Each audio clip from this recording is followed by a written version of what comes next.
Okay, so I got my three SIG P320 Legions, bone stock.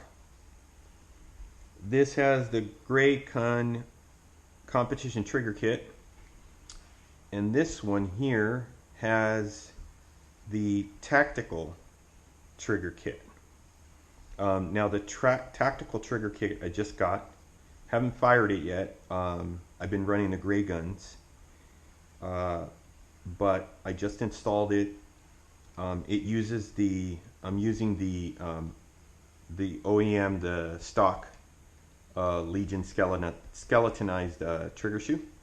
So I just wanted to kind of first glance at each of these and how they function. So let's take a look at the stock one first. So we'll check the reset here. So I don't know how well you can see that.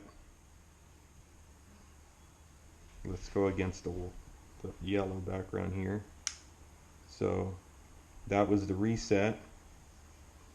There's the pre-travel, right? Okay. And then the brake. So there's the wall.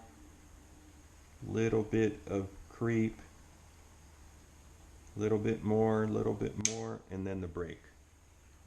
There's some over travel, not a whole lot. So again, there's the reset, and it's reset.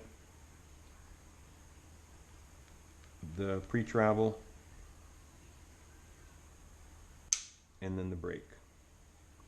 And then as far as trigger pull weight, we'll take a look here.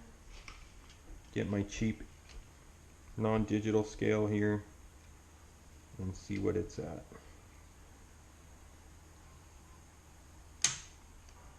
So that's exactly 4 pounds. We'll try 3 tries.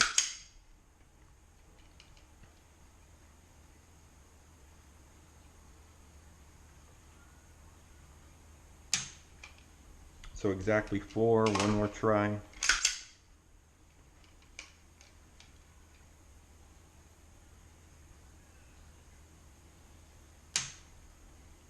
That was a little under, it's like 3 3/4. So let's just go with 4 pounds because I think I pushed it lower on the trigger. Now, one of the things that I like about this trigger is that it really has a nice, the trigger pushes back on your finger to reset. See, as soon as I let up, it resets real quick. So I'll show you the next one. So now let's do the gray guns here. So this is the gray guns kit. Okay, so let's check the pre-travel. So let's go under here. So there's a little bit of take up. There's the wall, and then it's mushy. So there it is. So again, take up right there. There's the wall, and then it starts to mush, and then it breaks. Pretty much no over travel. Has an over travel adjustment screw, and I have that set.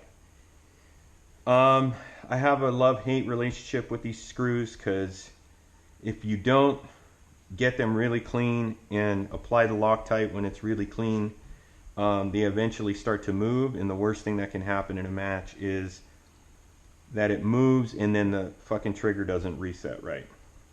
And that's happened to me. So here is the reset.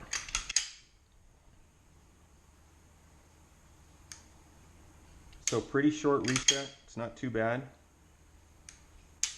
but it's not real positive. It doesn't spring back. Like the trigger doesn't really push back because it's a lighter spring. But I've been running this for a while, and I actually like it. At competition, you know, when you're shooting in a competition match mode, you really don't notice that kind of shit. So it's actually pretty nice. And then now let's take a look at the trigger pull weight.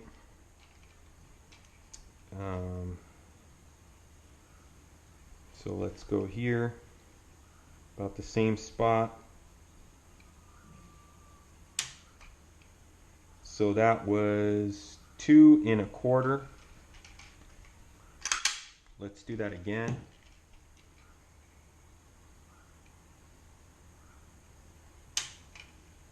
That was exactly 2 pounds. Do it again.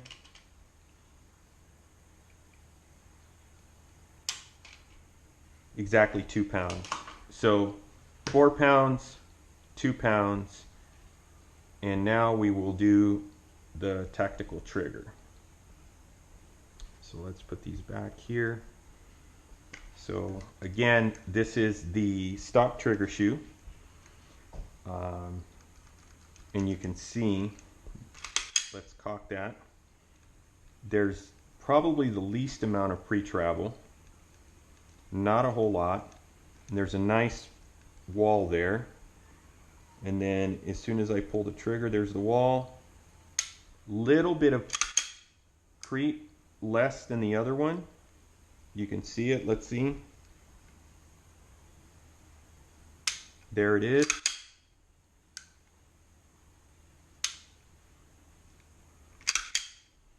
And it's probably, okay, not a lot of over travel, right? There's the brake and it stops. And then let's look at the reset here.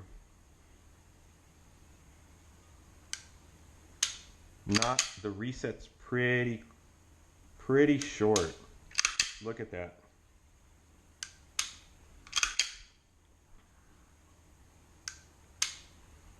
Not too bad. And now let's take a look at the pull weight.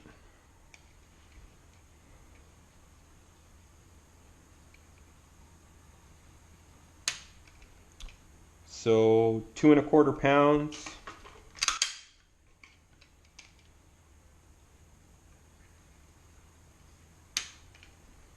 Two and a quarter pounds.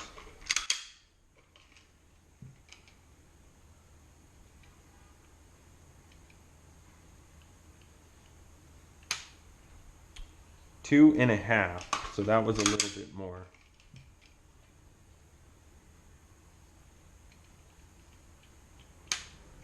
Yep. So again, pretty 2 1/4, 2 1/2. The stock was 4, and the gray guns. The gray guns was 2, and the stock was 4 pounds.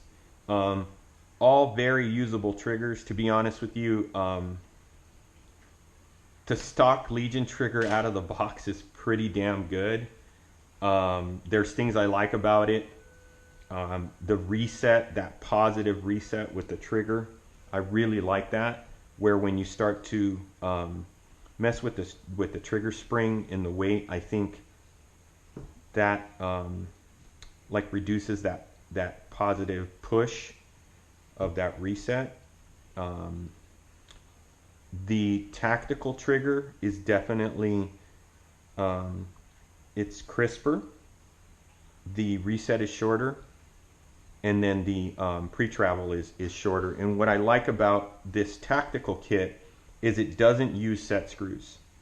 It actually uses a combination of springs and this little metal shim that you put behind the trigger bar for the over travel. I think that's going to be much more reliable than these set screws. I had the same issue when I was running CZ, my Shadow, with the set screws. Same thing. They would eventually back out, and it'll almost always happen at the most inopportune moment. I guess you can be proactive about it and remove them and clean them every now and then, and reapply your Loctite or whatever you're using as a thread locker. But I'd rather not deal with any of that shit and just use this trigger. So still have to shoot it. I haven't shot it. I just installed it. The install was fairly straightforward. There's a couple. I'm all thumbs, so it might be, if I can do it, anybody can do it. I have a hard time with these little parts, and there are a couple tiny springs that you have to put in. But again, pretty easy to do if you can follow along with a video. All right, that's it. Thanks.